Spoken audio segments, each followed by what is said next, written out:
Morning to all of you. मैं लक्ष्मी यादव तैयार विषय के साथ साइंस में हम लोग बायोलॉजी का पार्ट पढ़ रहे हैं। ठीक है, बायोलॉजी के पार्ट में चैप्टर 8 है रेस्पिरेशन इन ऑर्गेनिज्म।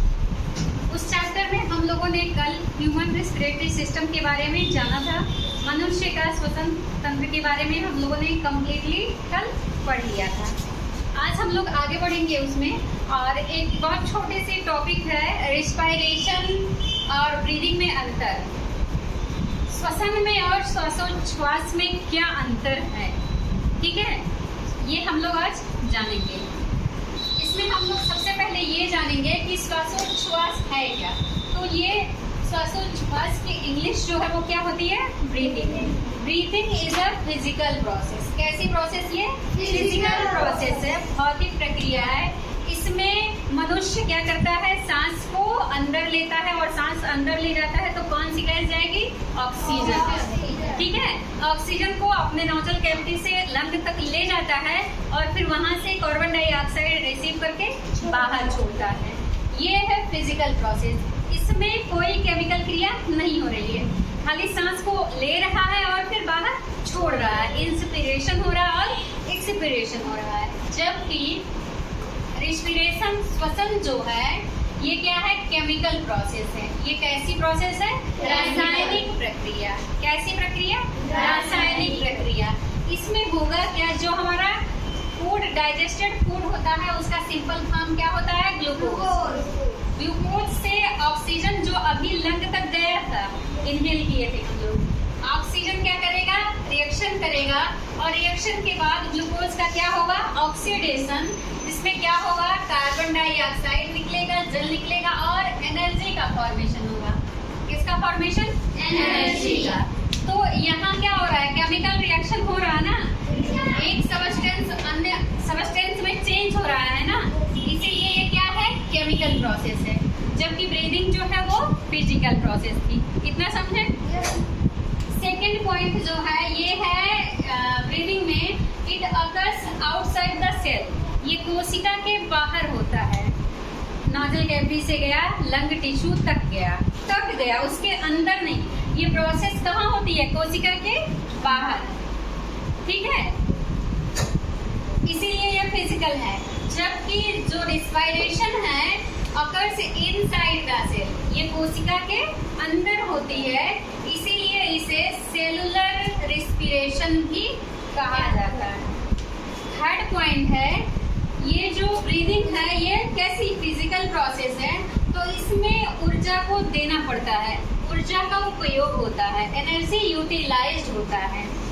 ठीक है, जबकि जो ब्रीदिंग है इसमें क्या हो रहा है, एनर्जी रिलीज हो रहा है, ग्लूकोज का ऑक्सीडेशन हो रहा है और एनर्जी क्या हो रही है, रिलीज हो रही है। इस प्रोसेस के द्वारा शरीर को ऊर्जा मिलती है, जबकि ब्रीदिंग के द्वारा ऊर्जा शरीर से यूज होता है। समझे ना, इसमें शरीर में जो ऊर्जा है उसका यूज होगा और इसमें शरीर में ऊर्जा उत्पन्न होगा। अंतर समझ में आया। ये बेसिक डिफरेंस था ब्रीदिंग और रेस्पिरेशन में क्लास 8 का। इसके अलावा ये और भी जगह यूजफुल है। कॉम्पिटिटिव एग्जाम बहुत अच्छे लेवल पर लोग ब्रीदिंग और रेस्पिरेशन में अंतर नहीं समझ पाते हैं। आई बात समझ में। ये था एनिमल्स में रेस्पिरेशन। अभी हम लोगों ने जो जाना, ह्यूमन रेस्पिरेशन जाना। इसके अलावा कुछ एक्वाटिक एनिमल हैं, जैसे कि फिश को ले लीजिए। फिश में क्या होता है, गिल्स होता है, रेस्पिरेटरी ऑर्गन, जिसके थ्रू वो क्या करती हैं, सांस लेती हैं। एक्वाटिक एनिमल में आपके अमीबा आएंगे। ठीक है, अमीबा हो गया, या एनालिड्स में आपका आएगा केचुआ। ये सब बॉडी सरफेस से सांस लेते हैं। ठीक है, मेढक एक ऐसा जीव है जिसके पास श्वसन के कई अंग हैं। जब पानी में होगा गिल्स से, जल पर, पृथ्वी पर होगा तो लैंग्स। आई बात समझ में। इसके अलावा कॉकरोच में छोटे छोटे पोर्स होते हैं, उसकी सहायता से क्या करता है, वो सांस लेता है। ठीक है, उन पोर्स को श्वास रंध्र कहा जाता है। ठीक है, तो ये था कुछ हमारे लोअर ऑर्गेनिज्म जिनमें रेस्पिरेशन का ऑर्गन था, जैसे एनिलिड हो गए और वो हाइड्रा हो गया, या फिर अमीबा हो गया, पैरामीशियम हो गया। ये अपने बॉडी सरफेस से ही ऑक्सीजन कार्बन डाइऑक्साइड का एक्सचेंज कर लेते हैं।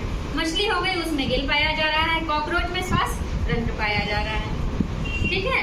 बाकी जितने भी ह्यूमन बीइंग हैं या जो एनिमल अर्थ पर पाए जा रहे हैं, गाय बकरी, इन सब में भी रिस्पिरेशन का कारण क्या है? नहीं है। ठीक, आगे अब हम लोग समझेंगे प्लांट में रिस्पिरेशन। प्लांट में जैसे हम लोग में रिस्पिरेशन के लिए रेस्पिरेटरी ऑर्गन है, लंग है, ठीक है, उसी तरह से प्लांट्स में रिस्पिरेशन के लिए छोटे छोटे छिद्र उनकी लीव्स पर पाए जाते हैं। उन छिद्रों को कहा जाता है स्टोमेटा। क्या कहा जाता है?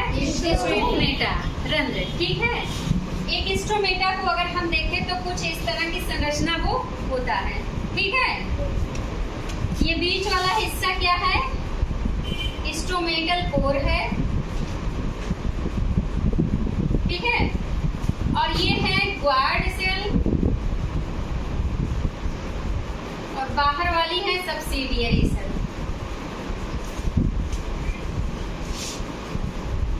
ठीक, और यहाँ पर पिगमेंट वगैरह होंगे, लिक्विड होगा। देखिए, क्लोरोप्लास्ट भी यहाँ पर होगा। पिगमेंट का मतलब हुआ क्लोरोप्लास्ट। होता क्या है, जब वातावरण में कार्बन डाइऑक्साइड होता है, कार्बन डाइऑक्साइड कहाँ आएगा? स्टोमेटा खुलेगा। ठीक है, स्टोमेटल कोर जो है यहाँ से बाहर से एनवायरनमेंट से क्या करेंगे? ये लेंगे। यहाँ आया सब्सिडियरी सेल से ग्वार्ड सेल, ग्वार्ड सेल से अंदर की तरफ। तो जब ये यहाँ आएगा, उसके पहले हम लोग जाने प्लांट के अंदर की प्रोसेस। हम लोग जान रहे हैं प्लांट में भी क्या हो रहा है? फूड का फॉर्मेशन हो रहा है, एनर्जी के लिए वो भी रिस्पिरेशन कर रहे हैं। रिस्पिरेशन जब होगा तो कार्बन डाइऑक्साइड बनेगा। वो कार्बन डाइऑक्साइड कहाँ आएगा? स्पोर की तरफ आएगा। जब स्पोर की तरफ आता है, कोर्स से यहाँ गया तो इसकी दीवार पर क्या हुआ? प्रेशर पड़ा, और जैसे ही प्रेशर पड़ता है, जो हमारा स्टोमेटल कोर है वो ग्वार्ड सेल को ऐसे फैलती है, ग्वार्ड सेल फैलेंगी और स्टोमेटल कोर क्या होगा? अभी ऐसे बंद था, जब प्रेशर पड़ा, कार्बन डाइऑक्साइड अंदर बढ़ा, ग्वार्ड सेल ऐसे ओपन हो जाएंगी। और जैसे ही ग्वार्ड सेल ओपन होती हैं, कार्बन डाइऑक्साइड यहाँ से बाहर और ऑक्सीजन अंदर। आई बात समझ में?